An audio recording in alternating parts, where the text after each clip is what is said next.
Hello everyone, जय माता दी। दोस्तों, आप सभी को शारदीय नवरात्रि की हार्दिक शुभकामनाएं। आज हम देवी कवच का श्रवण करेंगे, जिसके सुनने मात्र से माँ देवी दुर्गा हमारे सभी कष्टों को दूर कर देती हैं। ओम चंडिका देवी को नमस्कार है। मार्कंडेय जी ने कहा, पितामह, जो इस संसार में परम गोपनीय तथा मनुष्य की सब प्रकार से रक्षा करने वाला है और जो अब तक आपने दूसरों से किसी के सामने प्रकट नहीं किया है, ऐसा कोई साधन मुझे बताइए। ब्रह्मा जी बोले, ब्राह्मण, ऐसा साधन तो एक देवी जी का कवच ही है, जो गोपनीय से भी परम गोपनीय है, पवित्र तथा संपूर्ण प्राणियों का उपकार करने वाला है। महामुने, उसे श्रवण करो। देवी की 9 मूर्तियां हैं, जिन्हें नव दुर्गा कहते हैं। उनके पृथक पृथक नाम बतलाए गए हैं। प्रथम का नाम शैलपुत्री है तथा दूसरी माता का नाम ब्रह्मचारिणी है। तीसरी माता का नाम चंद्रघंटा तथा चौथी माता का नाम कूष्मांडा है। पांचवी माता का नाम स्कंद माता और छठी माता का नाम कात्यायनी है। सातवीं माता का नाम काल, आठवीं माता का नाम महागौरी तथा नौवीं माता का नाम सिद्धिदात्री है। ये सब नाम सर्वज्ञ महात्मा वेद भगवान के द्वारा ही प्रतिपादित हुए हैं। जो मनुष्य अग्नि में जल रहा हो, रणभूमि में शत्रुओं से घिर गया हो, विषम संकटों में फंस गया हो तथा इस प्रकार के भय से आतुर होकर जो भगवती दुर्गा की शरण में प्राप्त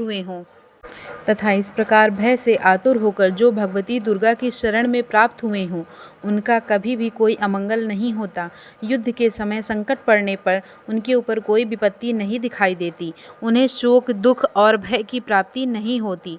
जिन्होंने भक्तिपूर्वक देवी का स्मरण किया है, उनका निश्चय ही अभ्युदय होता है। देवेश्वरी, जो तुम्हारा चिंतन करते हैं, उनकी तुम निसंदेह ही रक्षा करती हो।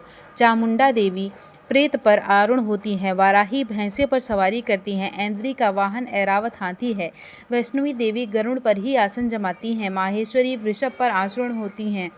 कौमारी का वाहन मयूर है। भगवान विष्णु की प्रियतमा माँ लक्ष्मी कमल के आसन पर विराजमान है और हाथों में कमल धारण किए हुए। वृषभ पर आरूढ़ ईश्वरी देवी ने श्वेत रूप धारण कर रखा है तथा ब्राह्मी देवी ने हंस पर बैठी हुई हैं और सब प्रकार के आभूषणों से विभूषित हैं। इस प्रकार ये सभी माताएं सब प्रकार की योग शक्तियों से संपन्न हैं। इनके सिवा और भी बहुत सी देवियां हैं, जो अनेक प्रकार के आभूषणों की शोभा से युक्त तथा नाना प्रकार के रत्नों से शोभित हैं। ये संपूर्ण देवियां क्रोध में भरी हुई हैं और भक्तों के लिए रक्षा के लिए रथ पर बैठाई दिखाई देती हैं। ये शंख, चक्र, गदा, शक्ति, हल तथा मूसल, खेटक और तोमर, परशु तथा पास, कुंत और त्रिशूल एवं उत्तम सारंग, धनुष आदि अस्त्र शस्त्र अपने हाथों में धारण करती हैं।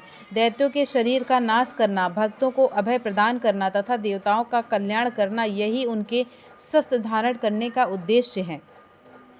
महान रौद्र रूप, अत्यंत घोर पराक्रम, महान बल और महान उत्साह वाली देवी, तुम महान भय का नाश करने वाली हो।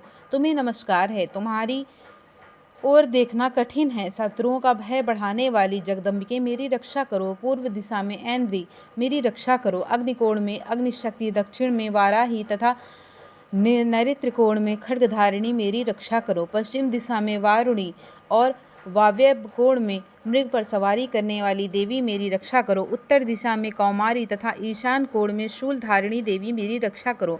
ब्राह्मणी, तुम ऊपर की ओर से मेरी रक्षा करो और वैष्णवी देवी नीचे की ओर से मेरी रक्षा करें। इस प्रकार शव का अपना वाहन बनाने वाली चामुंडा देवी दसों दिशाओं से मेरी रक्षा करें। जया आगे से रक्षा करें, विजया पीछे से रक्षा करें, सभी ओर से हमारी रक्षा करें। वाम भाग में अजिता और दक्षिण भाग में अपराजिता रक्षा करें। अद्योतिनी शिखा की रक्षा करें। उमा मेरे मस्तक पर विराजमान होकर रक्षा करें। ललाट में मालाधारी रक्षा मेरी रक्षा करें। यशस्विनी देवी मेरी भौहों की रक्षा करें। भौहों में के मध्य भाग में त्रिनेत्रा और नथुनों की यमघंटा देवी रक्षा करें। दोनों नेत्यों मध्य भाग के शंखिनी और कानों में द्वारवासिनी रक्षा करें। कलिका देवी कपोलों की तथा भगवती शंकरी कानों की मूल भाग की रक्षा करें। नसिका में सुगंधा और ऊपर के ओंठ में चर्चिका देवी रक्षा करें। नीचे के ओंठ में अमृत कला तथा जीवा में सरस्वती देवी रक्षा करें। कौमारी दांतों की तथा चंडिका कंड प्रदेश की रक्षा करें। चित्रघंटा गले की तथा घाटी की और महामाया तालु में रहकर रक्षा करें। कामाक्षी ठोड़ी की और सर्वमंगला मेरे वाणी की रक्षा करें। भद्रकाली ग्रीवा में और धनुर्धरी पृष्ठवंश में रहकर हमारी रक्षा करे। कंठ के बाराही भाग में नीलग्रीवा और कंठ में नील नली में नलकुबरी रक्षा करें। दोनों कंधों पर खड्गनी और मेरे दोनों भुजाओं की वज्रधारिणी रक्षा करें। दोनों हाथों में दंडनी और अंगुलियों में अंबिका रक्षा करें। शूलेश्वरी नखों की तथा कुलेश्वरी कुछ में रहकर पेट की रक्षा करें। महादेवी दोनों स्तनों की तथा शोक विनाशिनी मन की रक्षा करें। ललिता देवी हृदय में तथा शूलधारिणी उदर में रहकर रक्षा करें। नाभि में कामिनी तथा गुह भाग में गुहेश्वरी देवी रक्षा करें। पूतना और कमिका लिंग की तथा महिषवाहिनी गुदा की रक्षा करे। भगवती कुट भाग में विंध्यवासिनी घुटनों की रक्षा करें। संपूर्ण कामनाओं को पूरा करने वाली देवी हमारी रक्षा करें। दोनों पिंडलियों की रक्षा करें। महाबली देवी नारसिंही दोनों घुटियों की और तेजस्वी देवी दोनों चरणों के पृष्ठभाग की रक्षा करें। श्री देवी पैरों की अंगुलियों में तथा तलवासिनी पैरों के तलुओं में रक्षा करें।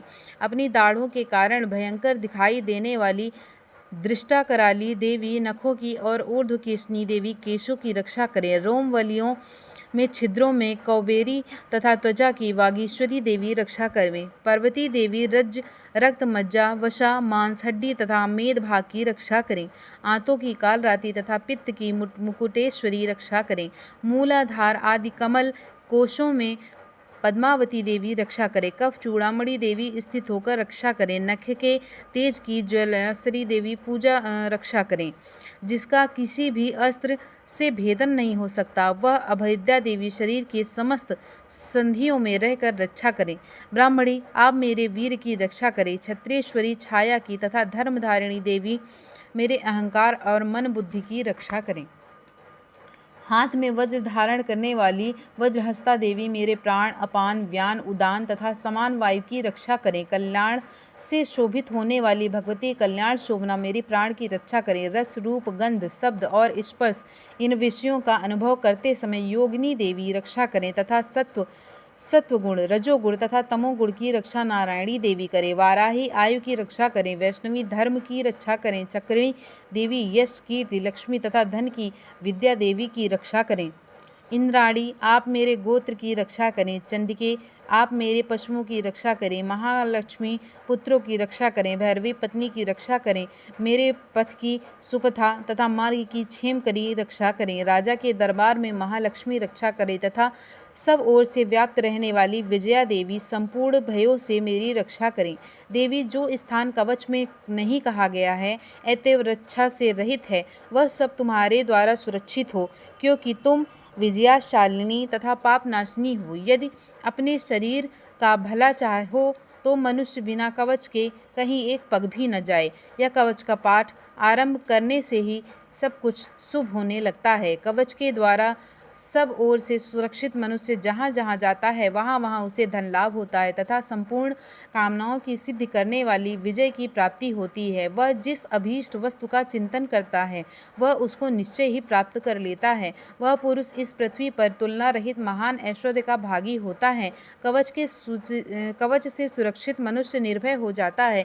युद्ध में उसकी पराजय नहीं होती और वह तीनों लोकों में पूजनीय होता है। देवी का यह कवच देवताओं के लिए भी दुर्लभ है। जो प्रतिदिन नियम पूर्वक तीनों संध्याओं के समय का श्रद्धा के साथ इनका पाठ करता है उसे देवी कला प्राप्त होती है तथा वह तीनों लोकों में कहीं भी पराजित नहीं होता।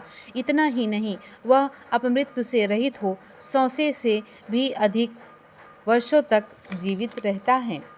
मकड़ी चेचक और कोढ़ आदि सभी संपूर्ण व्याधियां नष्ट हो जाती हैं। कनेर भाग अफीम धतूर आदि का स्थावर विष सांप बिच्छू आदि के काटने का चढ़ा हुआ जंगम विष तथा अहिफेन और तेल के संयोग आदि से बनने वाला कृत्रिम विष, ये सभी प्रकार के विष दूर हो जाते हैं, उनका कोई असर नहीं होता। इस पृथ्वी पर मारण मोहन आदि जितने अभिचारिक प्रयोग होते हैं तथा इस प्रकार के जितने मंत्र होते हैं वे सब इस कवच को हृदय में धारण कर लेने पर उस मनुष्य को देखते ही नष्ट हो जाते हैं।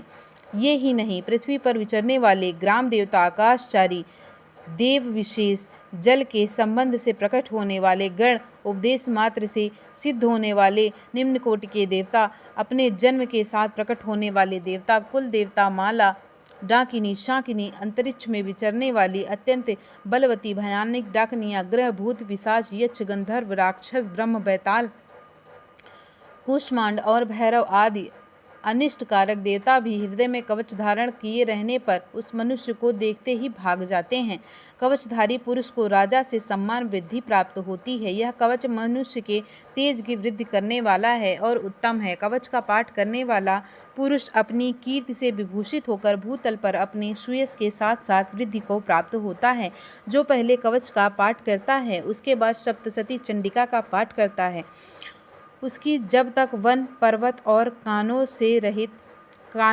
सोहित यह पृथ्वी टिकी रहती है, तब तक यह पुत्र पौत्र आदि संतान परंपरा बनी रहती है। फिर देह का अंत होने पर वह पुरुष भगवती महामाया के प्रसाद से उस नित्य परम पद को प्राप्त होता है जो देवताओं के लिए भी दुर्लभ है। वह सुंदर दिव्य रूप धारण करता और कल्याण में शिव के साथ आनंद का भागी होता है। जय माता दी दोस्तों।